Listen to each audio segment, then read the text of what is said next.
Gujarat's #1 engineering university, Sankal Chand Patel University, 9642706257.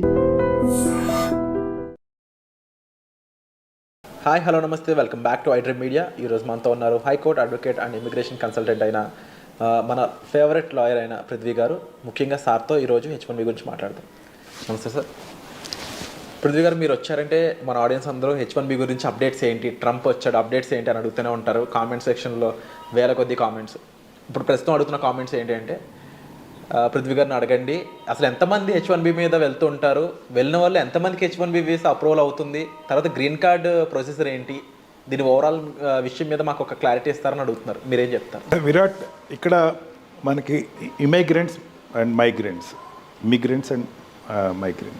ఇమిగ్రెంట్స్లో immigration policy అంతా కూడా అక్కడ ఇమిగ్రేషన్ అండ్ నేషనల్ యాక్ట్ కింద వాళ్ళు అక్కడ మనకి నిర్దేశిస్తారు ఎట్లాగా వీళ్ళని తీసుకుంటారని. వీళ్ళు ఎల్పిఏ అంటారు, అంటే ఇప్పుడు గ్రీన్ కార్డ్ హోల్డర్స్. వాళ్ళు అంటే అక్కడికి వెళ్ళి ఎల్పిఏ అప్లై తీసుకుని వాళ్ళు అక్కడ రెసిడెన్షియల్లో ఉన్నవాళ్ళు 6,75,000 పర్ ఇయర్ తీసుకుంటారు.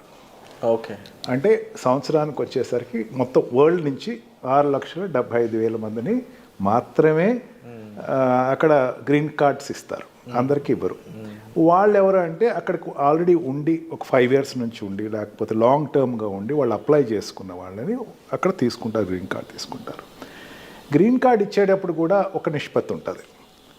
7% ఏ కంట్రీ నుంచి కూడా మించకుండా చూసుకోవాలి. అంటే ఇండియా నుంచి వచ్చిన వాళ్ళు కేవలం 7% ఇస్తారు.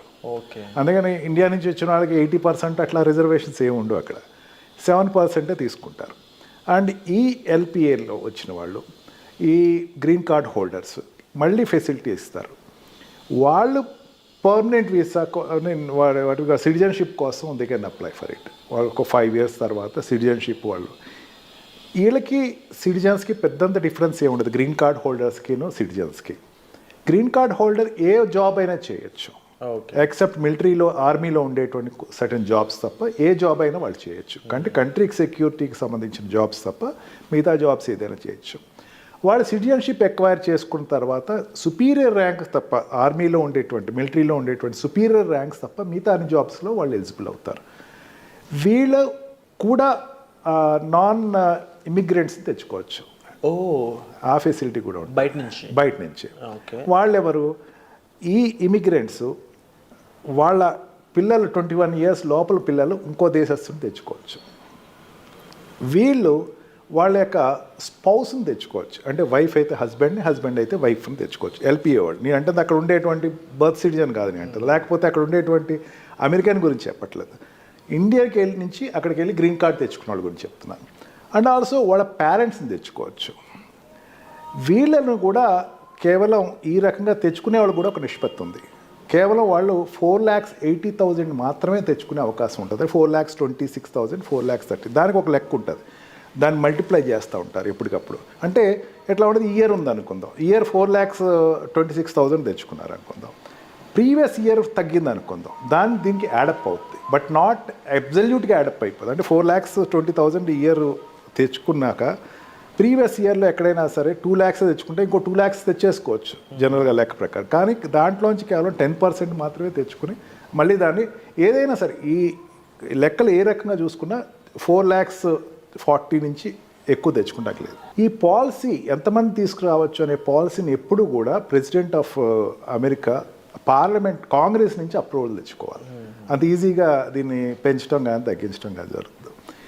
అండ్ సెకండ్ క్యాడర్, వీళ్ళు అక్కడ ఉండేటువంటి ఎల్పిఆర్ అంటే అక్కడ ఉండేటువంటి పర్మనెంట్ రెసిడెంట్ వాటి గ్రీన్ కార్డ్ హోల్డరు బ్రదర్స్, సిస్టర్స్ని తెచ్చుకోవచ్చు. ఓకే, వాళ్ళని తెచ్చుకోవటానికి కూడా వాళ్ళకి పాసిబిలిటీ ఉంటుంది. అంతేకాకుండా వాళ్ళ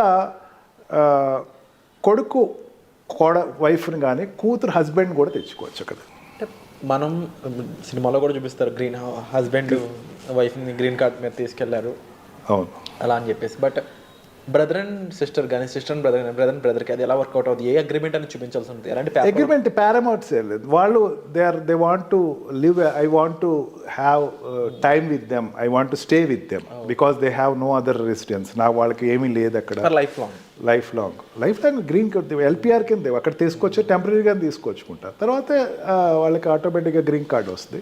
బట్ దే కెన్ బ్రింగ్, వాళ్ళు కూడా తెచ్చుకోవచ్చు. అంటే కాకపోతే ఇక్కడ ఉన్న స్థితిలో ఉన్న వాళ్ళకి ఏం పర్మిట్ చేయరు. కాకపోతే ఏంటంటే వాళ్ళకి మేము తప్ప ఎవరు లేరు అని చెప్పేసి చూపించాల్సి వస్తుంది. అదేవిధంగా ఓల్డ్ ఏజ్ పేరెంట్స్ వాళ్ళ పిల్లల్ని తెచ్చుకోవచ్చు. ఓకే, ఈ పారామీటర్స్ వీళ్ళ వరకు అలౌ చేస్తారు. వీళ్ళ వరకు ఈవెన్ అక్కడ ఉండేటువంటి సిటిజనే కాదు, ఈవెన్ గ్రీన్ కార్డ్ హోల్డర్ కూడా వాళ్ళు తెచ్చుకోవచ్చు.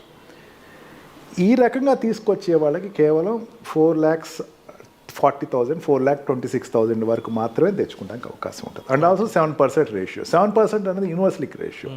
అందుకే అక్కడ గ్రీన్ కార్డ్కి వెళ్ళేటప్పుడు లాట్ సిస్టమ్ తీస్తారు. 7% అన్నప్పుడు ఏమవుతుంది, ఈ 6 lakh ఫర్ ఎగ్జాంపుల్ గ్రీన్ కార్డులోకి అప్లై చేసిన వాళ్ళు ఉందాం, 6,75,000 తెచ్చుకోవాలనుకుందాం అండి.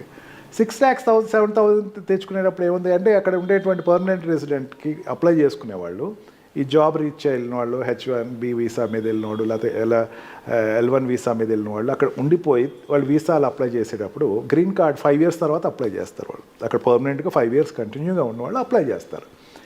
ఈ అప్లై చేసిన వాళ్ళకి లాట్ సిస్టమ్ పెడతారు. లాట్ సిస్టమ్ అంటే 6 lakhs అనేసరికి దగ్గర ఒక 20 to 30 lakhs అప్లై చేస్తారు. ఓకే, అవును, అన్ని కంట్రీస్ కలిపి. దాంట్లో మళ్ళీ నిష్పత్తిలో ఏ కంట్రీ నిష్పత్తిలో దాంట్లో లాట్ తీస్తారు. లాట్ తీసి ఆ 7% ఆఫ్ ఏ కంట్రీ మాత్రమే అక్కడ ఇస్తారు. ఇప్పుడున్న ట్రంప్ స్టూడెంట్స్కి చాలా వెల్కమింగ్ పాలసీసే చెప్పాడు. ట్రంప్ మిగతా వాళ్ళకి కొంచెం వ్యతిరేకంగా ఉన్నా సరే స్టూడెంట్స్కి మాత్రం మీరు రండి, పర్లేదు ఇక్కడికి వచ్చి చదువుకోండి. ఎందుకంటే స్టూడెంట్స్ వల్ల ఆ కంట్రీకి డబ్బు వస్తుంది, అక్కడ ఇన్స్టిట్యూట్స్ పెరుగుతాయి, ట్యాక్స్లు ఎక్కువ, ఇన్సూరెన్స్లు కడతారు, ట్యాక్స్లు కడతారు, ఇన్కమ్ సోర్సెస్. కాబట్టి స్టూడెంట్స్ వరకు వచ్చేసరికి మాత్రం ద మూమెంట్ వాళ్ళు అక్కడ ఎడ్యుకేషన్ అయిపోయిన వెంటనే they have to move out of the country. If at all they have no job in US, job సంపాదించుకోలేకపోతే definitely they have to move off. అక్కడ మళ్ళీ అందుకని అక్కడ ఇంటర్వ్యూస్ అటెండ్ అవుతారు. క్యాంపస్ సెలెక్షన్ అనేది ఇండియాలో పెద్దంత ఇంపార్టెంట్ కాదు, కానీ అక్కడ క్యాంపస్ సెలెక్షన్ అనేది చాలా ఇంపార్టెంట్. లేకపోతే వాడు మళ్ళీ ఇండియా వచ్చేసి ఇక్కడి నుంచి అప్లై చేసుకుంటాడు. ఇక్కడికి వచ్చేసేసి ఇక్కడి నుంచి మళ్ళీ వాళ్ళకి రూట్స్ తెలుస్తాయి. అంటే ఎక్కడెక్కడ పాకెట్స్ ఉన్నాయి, ఎక్కడెక్కడ నా జాబ్ ప్లేస్మెంట్స్ ఉన్నాయి అనేది వాళ్ళు ఎప్పుడు వెరిఫై చేసుకుంటూ ఉంటారు. ఇక్కడ ఇండియాకి వచ్చి వాళ్ళు అప్లై చేసుకుని H1B వీసా మీద వాళ్ళు ఎక్కడ వెళ్ళటం జరుగుతుంది. ఈ రకంగా it's a not open door.